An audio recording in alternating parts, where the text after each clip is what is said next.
हम लोग aldehyde ketone का अभिक्रिया पढ़ रहे थे कि एल्डिहाइड और कीटोन के रासायनिक अभिक्रिया पढ़ रहे हैं कि एल्डिहाइड और कीटोन से क्या क्या चीज़ें बना सकते हैं। तो उसके लिए हम लोग 8 नंबर तक पढ़ चुके थे। तो लास्ट हम लोग पढ़ के छोड़े थे एल्डिहाइड कीटोन का ऑक्सीकरण पढ़ के छोड़े थे। ठीक है, ऑक्सीकरण से कार्बोक्सिलिक अम्ल का निर्माण होता है, ये चीज़ हम लोग देखे थे। तो 8 नंबर तक था, हम शायद नंबरिंग 7 कर दिए थे तो उसको 8 नंबर बनाना है।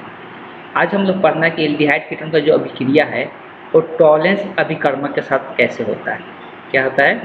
टॉलेंस अभिकर्मक, उसको बोलते हैं टॉलेंस अभिकर्मक। अच्छा, पहले टॉलेंस अभिकर्मक होता क्या है, पहले उसको हम लोग थोड़ा समझ लेते हैं।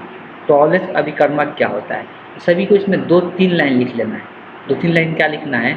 लिखना है इसमें अमोनिया, अमोनिया मिश्रित, अमोनिया मिश्रित सिल्वर नाइट्रेट के विलयन, सिल्वर नाइट्रेट के विलयन को टॉलेंस अभिकर्मक कहते हैं। टॉलेंस अभिकर्मक कहते हैं। टॉलेंस अभिकर्मक का अगर स्ट्रक्चर देखा जाए तो कैसा होता है, तो एक बार चर्चा कर लेते हैं। कि ये होता है एजी, एजी के साथ कितना, तो 2 NH3 रहता है। कितना NH3 रहता है? 2 NH3 रहता है। N के ऊपर प्लस भी रहता है, साथ में OH माइनस रहता है, साथ में OH माइनस रहता है। इसी को हम लोग क्या कहते हैं? तो इसी को हम लोग कहते हैं टॉलेंस अभिकर्मक। टॉलेंस अभिकर्मक कहते हैं। इसी को हम लोग टॉलेंस अभिकर्मक के नाम से जानते हैं, अभिकर्मक कहते हैं। जब इसका अभिक्रिया एल्डिहाइड के साथ कराते हैं, जब इसका अभिक्रिया एल्डिहाइड के साथ करता है RCOH, इसका 2 अणु दिया जाता है AgNH3 प्लस O माइनस। इसका अभिक्रिया जब टॉलेंस अभिकर्मक के साथ कराया जाता है तो ये कार्बोक्सिलिक का फॉर्म ले लेता है। किसका? कार्बोक्सिलिक का फॉर्म बन जाता है। ये RO के ऊपर माइनस, NH 4 के ऊपर प्लस हो जाता है। ये इलेक्ट्रॉन देकर जुड़ता है, इसलिए इसके ऊपर प्लस आ जाता है। तो ये इस तरह से स्ट्रक्चर, साथ में 2Ag बनता है, जिसको सिल्वर दर्पण परीक्षण की इसको हम लोग कहते हैं। इसमें 2Ag बनता है, साथ में H2O भी बनता है और प्लस में 3NH3 का भी निर्माण होता है। ये जो इसमें Ag2 प्लस बना, Ag2 प्लस बनने के कारण जो ये सिल्वर है, इसीलिए इसको सिल्वर दर्पण परीक्षण के नाम से भी जानते हैं। सिल्वर का परीक्षण करने के लिए भी इसका इस्तेमाल किया जाता है। इसको हम क्या कहते हैं? सिल्वर दर्पण परीक्षण के नाम से भी हम लोग जानते हैं। सिल्वर दर्पण परीक्षण के नाम से भी हम लोग जानते हैं।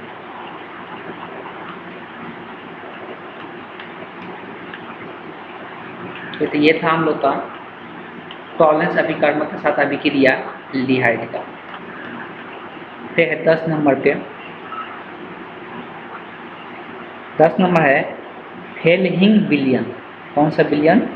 तो फेल्हिंग विलयन।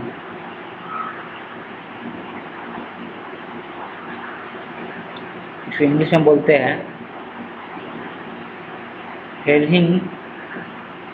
फेल्हिंग्स सॉल्यूशन, फेल्हिंग्स सॉल्यूशन। अब देखो, जब इसका अभिक्रिया कीटोन के साथ कराते हैं तो ये फेल्हिंग्स विलयन किसको कहते हैं? तो के साथ गर्म करने पर एल्डिहाइड कार्बोक्सिलिक अम्ल में ऑक्सीकृत हो जाता है तथा फेल्हिंग विलयन अवकृत होकर लाल रंग का CuO का अवक्षेप बनाता है। इसी को हम लोग क्या कहते हैं? फेल्हिंग विलयन के नाम से जानते हैं। इसी को हम लोग फेल्हिंग विलयन के नाम से जानते हैं। जैसे अगर एल्डिहाइड लेते हैं, ये एल्डिहाइड CuOH2 के साथ अभिक्रिया करता है, Cu2H2S के साथ अभिक्रिया करता है, तो क्या बनता है? RC ये कार्बोक्सिलिक अम्ल बनता है। किसका बन जाता है? कार्बोक्सिलिक अम्ल बन जाता है। और Cu2O का निर्माण होता है प्लस 2H2O का निर्माण होता है। कहने का मतलब ये क्या है, जब एल्डिहाइड से ये क्या है, एल्डिहाइड से क्या बन रहा है यहाँ पे, कार्बोक्सिलिक अम्ल बन रहा है।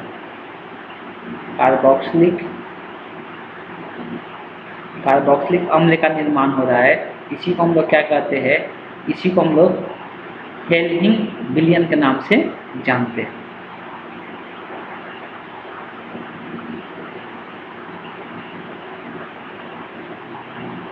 इसमें एक नोट डाउन करना है कि एरोमेटिक एल्डिहाइड रहेगा ना तो ये अभिक्रिया नहीं करेगा इसके साथ, तो इसमें एक डॉट करके लिख लेना है, या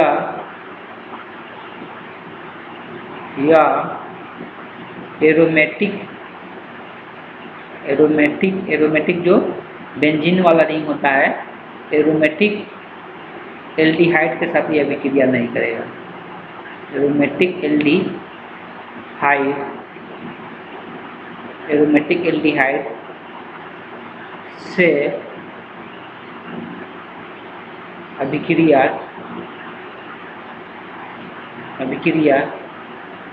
नहीं देता है। एरोमेटिक एल्डिहाइड से अभिक्रिया नहीं देता, इस बात को ध्यान में रखना।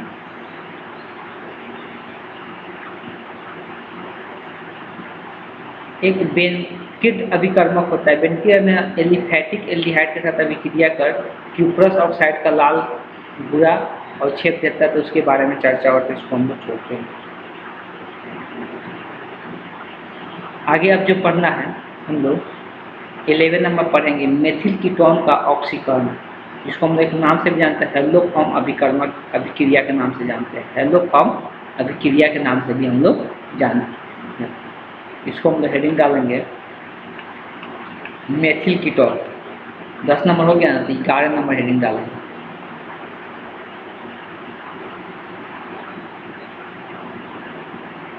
मेथिल कीटोन का ऑक्सीकरण, मेथिल कीटोन का ऑक्सीकरण को ही हम लोग एक और नाम से जानते हैं, जो ब्रैकेट में लिख देते हैं, हेलोफॉर्म अभिक्रिया। हम लोग कहते हैं हेलोफॉर्म अभिक्रिया के नाम से जानते हैं। हेलोफॉर्म अभिक्रिया के नाम से जानते हैं। ये क्या करता है, तो ऑक्सीकरण करके कार्बोक्सिलिक आयन का निर्माण करता है। तो ये लिख भी दिया है मेथिल कीटोन, मतलब एक तरफ ये कीटोन तो रहेगा, एक तरफ कोई भी एल्किल समूह हो सकता है, लेकिन दूसरे तरफ यहाँ पर CH3 रहेगा, इसलिए मेथिल लिखा हुआ है। इसका ऑक्सीकरण कराने के लिए जो एजेंट लेते हैं NOx लेते हैं, और साथ में NaOH प्लस X2 का प्रयोग करते हैं, तब इसका ऑक्सीकरण करके ये किस में बदल जाता है। तो ये अभी तक तो उसके पहले हम लोग एल्डिहाइड का देखे थे, ऑक्सीकरण करा के कार्बोक्सिलिक अम्ल में चेंज करना, लेकिन ये किसका, ये वहाँ पर कीटोन का भी देखे थे, कीटोन का भी देखे थे, लेकिन वहाँ पे कुछ अलग तरीका से बन रहा था। वहाँ दो यौगिक बन रहा, दो कार्बोक्सिलिक अम्ल का निर्माण होता है, लेकिन यहाँ कार्बोक्सिलिक आयन का निर्माण होता है, प्लस में CHX3 का बनता है। और जहाँ X यहाँ पे जहाँ बात करेंगे तो X का मान क्या क्या हो सकता है, X हमको पता है हैलाइड ग्रुप होता है, हेलोजन होता है, तो Cl हो सकता है, Br हो सकता है, या I भी हो सकता है। इस बात को ध्यान में रखना है।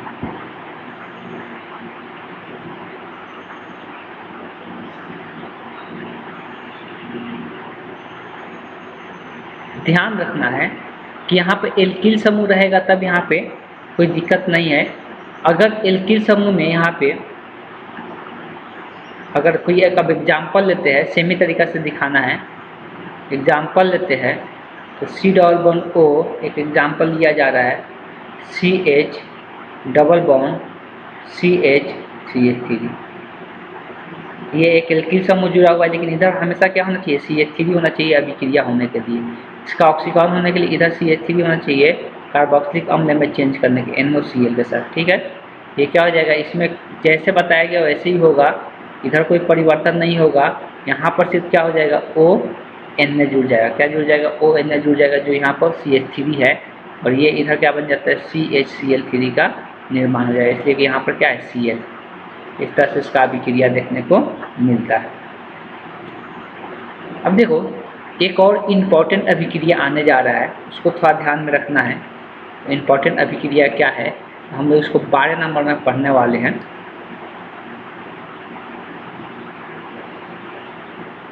12 नंबर है अल्फा हाइड्रोजन के कारण अभिक्रिया। या तो पहले 12 नंबर लिखना है या इसको हेडिंग डाल लेना है। 12 नंबर लिखना है या इसको हेडिंग डाल लेना है, अल्फा हाइड्रोजन के कारण अभिक्रिया। अल्फा हाइड्रोजन के कारण अभिक्रिया।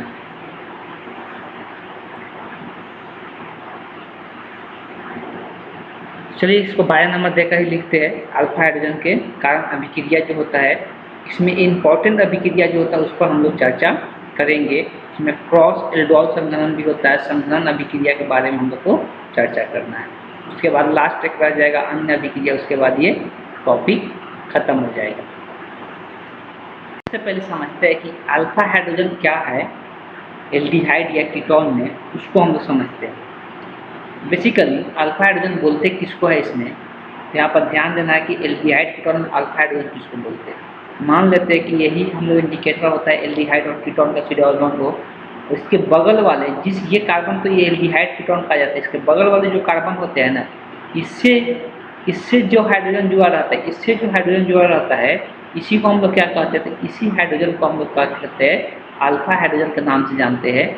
जो एल्डिहाइड कीटोन वाले कार्बन रहेंगे, उससे जो कार्बन जुड़ा रहेगा और उस कार्बन से जो हाइड्रोजन जुड़ा रहेगा, उसी को हम लोग क्या कहते हैं? अल्फा हाइड्रोजन के नाम से जानते हैं। उसको हम लोग अल्फा हाइड्रोजन के नाम से जानते थे, इसी को हम लोग क्या कहते हैं? अल्फा हाइड्रोजन कहते हैं।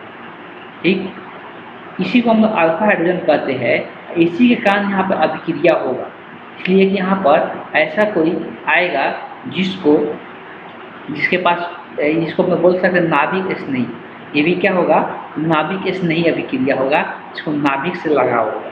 ठीक, इसलिए इसके पास खुद के पास इसका इलेक्ट्रॉन रहेगा और ये नाभिक से लगाव रहेगा, तो ये अभिक्रिया देखने को मिलेगा। अब इसमें जो इम्पोर्टेंट अभिक्रिया आता है एल्डोल संघनन अभिक्रिया आता है। सबसे पहले इम्पोर्टेंट जो अभिक्रिया आता है कौन सा आता है? एल्डोल संघनन अभिक्रिया आता है।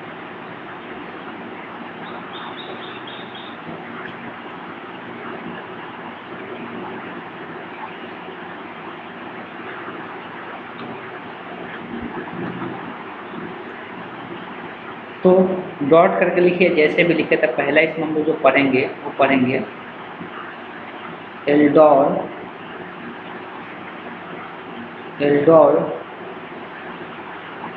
संघनन। अभी एल्डोल संघनन क्या होता है इसको लिखेंगे भी हम लोग। इसमें लिखना है अल्फा हाइड्रोजन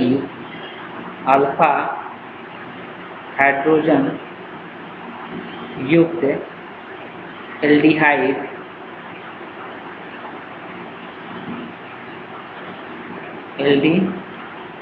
अल्फा हाइड्रोजन युक्त एल्डिहाइड और कीटोन भी हो सकता है।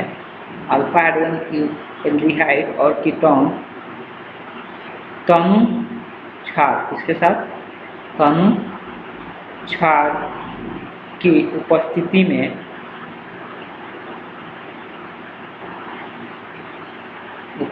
में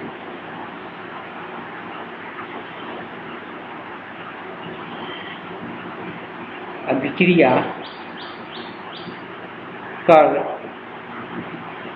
क्रमशः बीटा हाइड्रोक्सी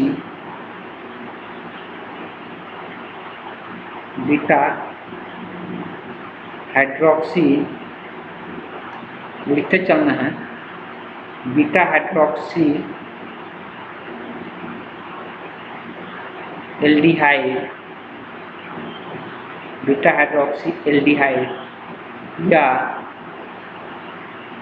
एल्डिहाइड बोले या एल्डोल बोले, ठीक है, दोनों का मतलब यहाँ सेम है, तो इस चीज़ को भी लिख लेना है। बीटा एल्डिहाइड या एल्डोल का है, बीटा हाइड्रोक्सी एल्डिहाइड या बीटा हाइड्रोक्सी कीटोन दोनों बन सकता है। बीटा हाइड्रोक्सी कीटोन, या इसको हम लोग कीटोन ना बोल के कीटोल भी बोला जाता है। क्या बोला जाता है?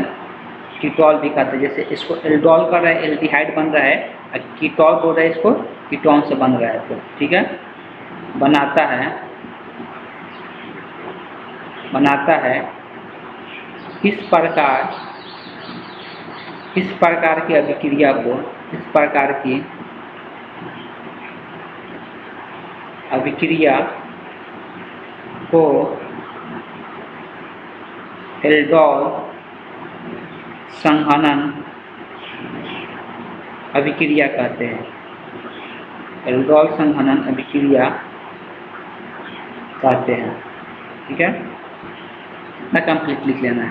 तो बताया जा रहा है कि जब अल्फा हाइड्रोजन युक्त एल्डिहाइड या कीटोन को तनु क्षार विलयन की उपस्थिति में अभिक्रिया कराया जाता है, बीटा हाइड्रोक्सी एल्डिहाइड बनता है, या बीटा हाइड्रोक्सी कीटोन का अगर कीटोन होता है बीटा हाइड्रोक्सी कीटोन बनेगा।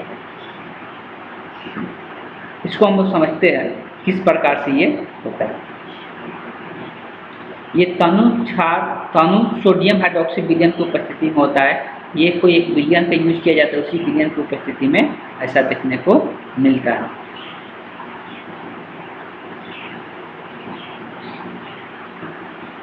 चलिए देखते हैं किस किस प्रकार की यौगिक हम लोग को देखने को मिलेगा और कैसे बनता है, उसको हम लोग समझेंगे।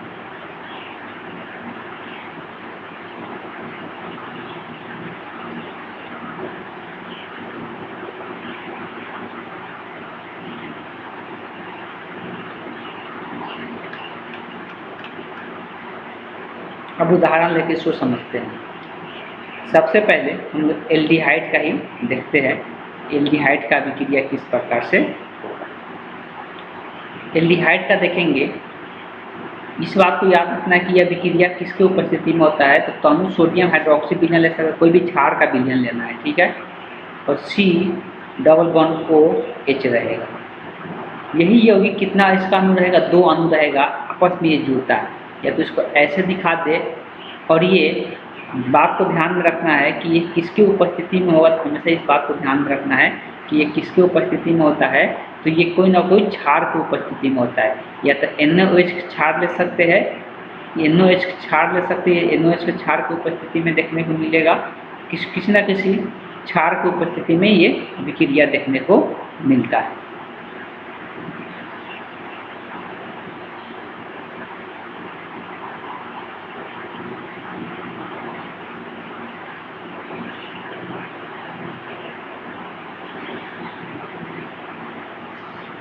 सबसे पहले कोई ना कोई क्षार आता है, उसी क्षार की उपस्थिति में ये विक्रिया देखने को मिलता है।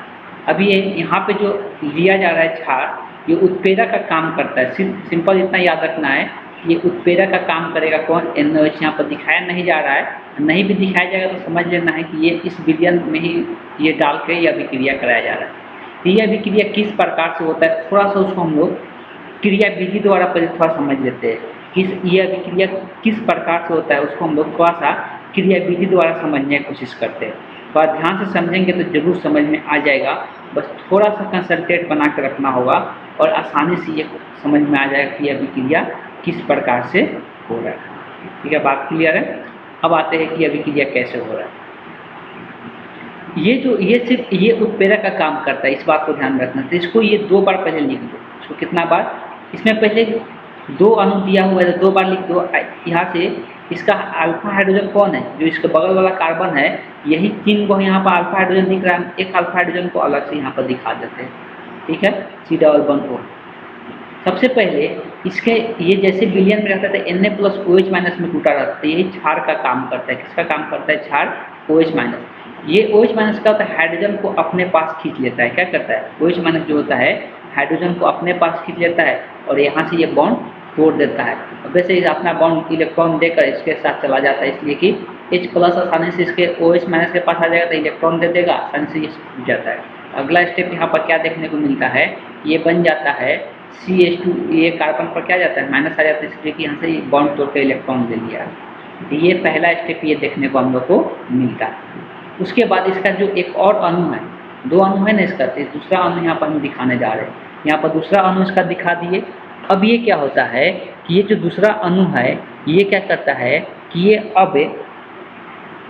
अब जो है ना, तो ये अब किस पर अटैक करता है, तो इस बात को समझना है। ये भी यहाँ का 3 गो हाइड्रोजन है, अल्फा हाइड्रोजन कितना है 3 है, एक हाइड्रोजन को यहाँ पर दिखा देते हैं।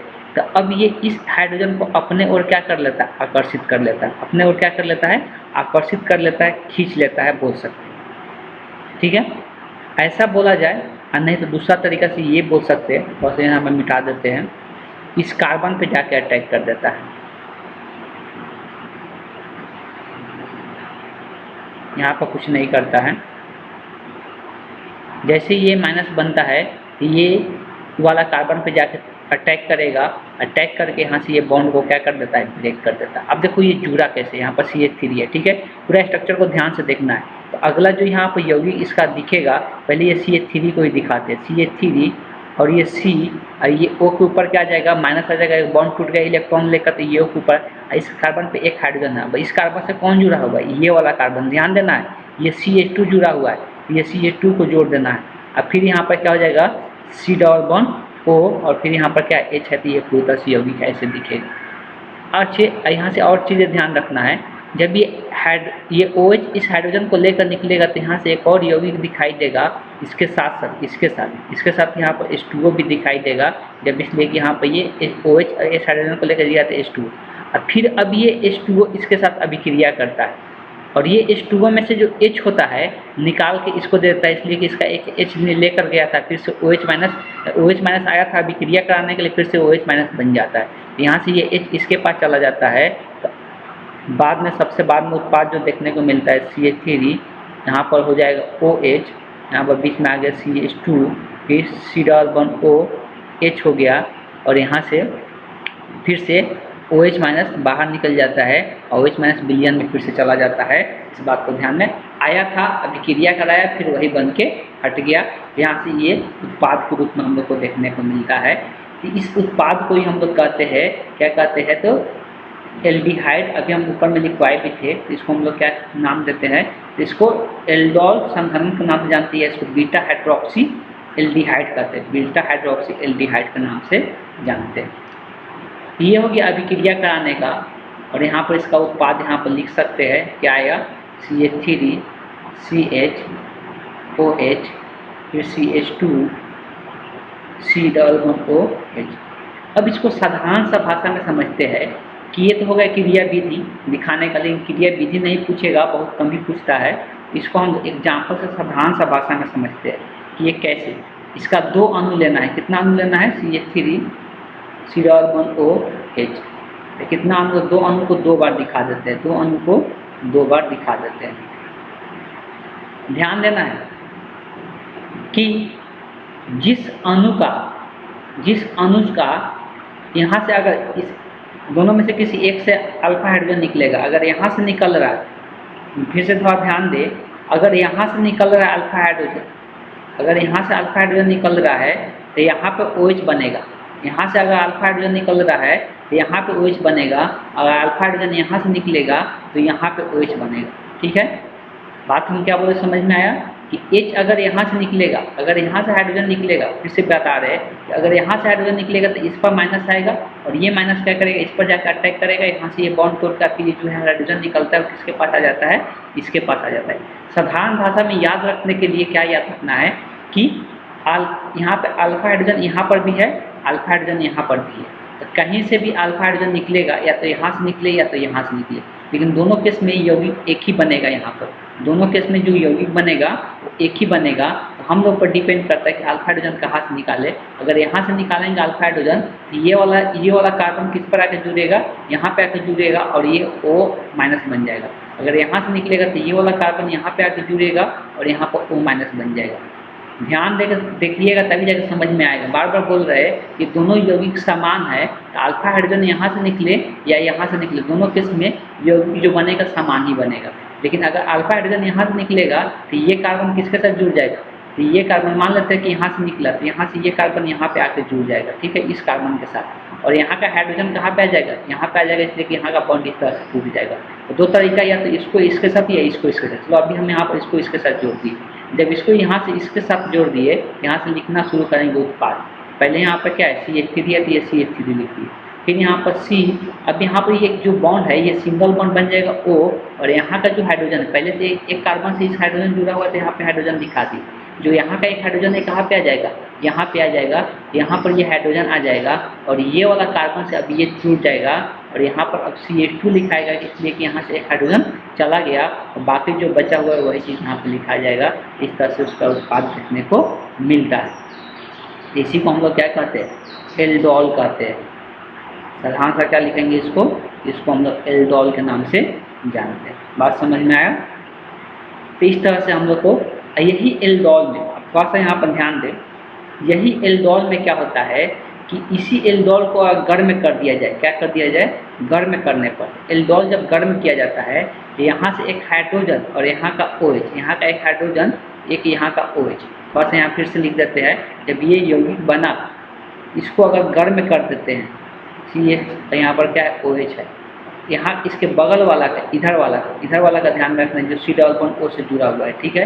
इधर वाला का जो यहाँ का एक हाइड्रोजन को ऊपर में से दिखा देते हैं, C डबल बॉन्ड OH। इसको अगर गर्म करेंगे तो ये OH और H मिलकर जल क्या हो जाता है, जल का अणु बाहर निकल जाता है, दोनों का बॉन्ड जो फ्री होता है, यहाँ पर डबल बॉन्ड का निर्माण हो जाता है। और गर्म करते हैं तब इसको क्या करते हैं, गर्म करते हैं। तो गर्म करते हैं तो यहाँ से क्या हो जाएगा, जल का अणु बाहर निकल जाएगा, इसके बीच में यहाँ पर डबल बॉन्ड बन जाता है।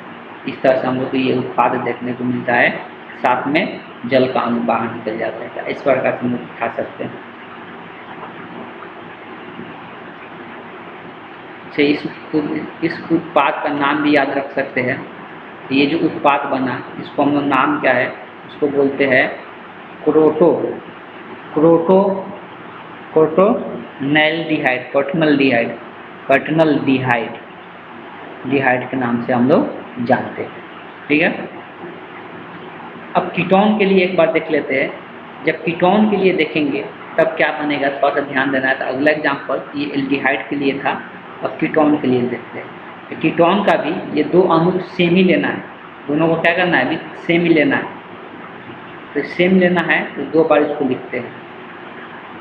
इसका भी कोई भी अल्फा हाइड्रोजन यूज करो सेम ही बनेगा। चलो तो यहाँ पर देख सकते हैं ये कार्बन से, तो यहाँ पर ये कार्बन और ये कार्बन जो जुड़ा हुआ है वही अल्फा हाइड्रोजन कहते हैं। इसको भी हम अल्फा कहेंगे, इसको भी अल्फा कहेंगे, इसको भी हाइड्रोजन को अल्फा कहेंगे। तो कोई भी एक अल्फा हाइड्रोजन यूज करना है, कोई भी एक अल्फा हाइड्रोजन यूज करना है। तो चलो इसी का अल्फा हाइड्रोजन यूज करते हैं। जब इसका अल्फा हाइड्रोजन यहाँ से निकलेगा तो ये कहाँ पे जाकर जुड़ेगा, थोड़ा ध्यान देना, इस कार्बन से जुड़ेगा और ये बॉन्ड टूट के यहाँ पर O- बन जाएगा। तो उत्पाद के रूप में देखते हैं तो पहले यहाँ से शुरुआत करते हैं लिखना, CH3C, यहाँ पर O के साथ यहाँ पर इसका हाइड्रोजन आएगा, इसका यहाँ से O के साथ हाइड्रोजन आ गया। अब ये जो CH3 जुड़ा हुआ है ना, इसको इधर नहीं जोड़ के, इसलिए कि इसको यहाँ पे जोड़ेंगे सामने में। ये जो CH3 है इसको हम क्या करते हैं, नीचे में जोड़ देते हैं। और यहाँ पर ये वाला इस कार्बन से ये जुड़ रहा है, ये CH3 अब नहीं जुड़ेगा, एक हाइड्रोजन निकल के यहाँ पे आ चुका है, तो ये क्या जुड़ेगा, यहाँ पर CH2 होगा, CH2 होगा, फिर C डबल बॉन्ड O हो जाएगा, पूरा इसको लिख देते हैं CH3। तो यही उत्पाद के रूप में देखने को मिलेगा। अगर इसको फिर से हम क्या कर दें, अगर हम इसको गर्म कर दें, इसको क्या कर दें, गर्म कर दें, तो यहाँ से H एगो और यहाँ से OH निकल जाएगा, इसके बीच में डबल बॉन्ड आ जाएगा। ये आप डायरेक्ट लिख रहे हैं। अगर इसको हम गर्म कर दें, अगर इसको गर्म कर दे तो यहाँ का हाइड्रोजन, ये जो C डबल बॉन्ड O वाला का बगल वाला अभी भी अल्फा, जिस कार्बन से हाइड्रोजन निकला था उसी वाला कार्बन से हाइड्रोजन फिर निकलेगा, और यहाँ का OH पूरा H2O बाहर निकल जाएगा, बीच में डबल बॉन्ड बन जाएगा। तो क्या देखने को मिलेगा, C, नीचे में ये CH3 और इसके बीच का यहाँ पर डबल बॉन्ड आ जाएगा, और यहाँ का एक हाइड्रोजन निकल जाएगा, इसलिए कि हाइड्रोजन और OH मिलकर H2O बना लेता है, C double bond O CH3 हो जाएगा। ये उत्पाद के रूप में देखने को मिलेगा, प्लस में H2O बाहर निकल जाएगा। इसका अगर नाम का बात करेंगे तो इसका भी नाम लिख सकते हैं। इसको नाम लिखते हैं हम लोग क्या, मेसिटिल ऑक्साइड, इसको क्या बोलते हैं, इसको हम लोग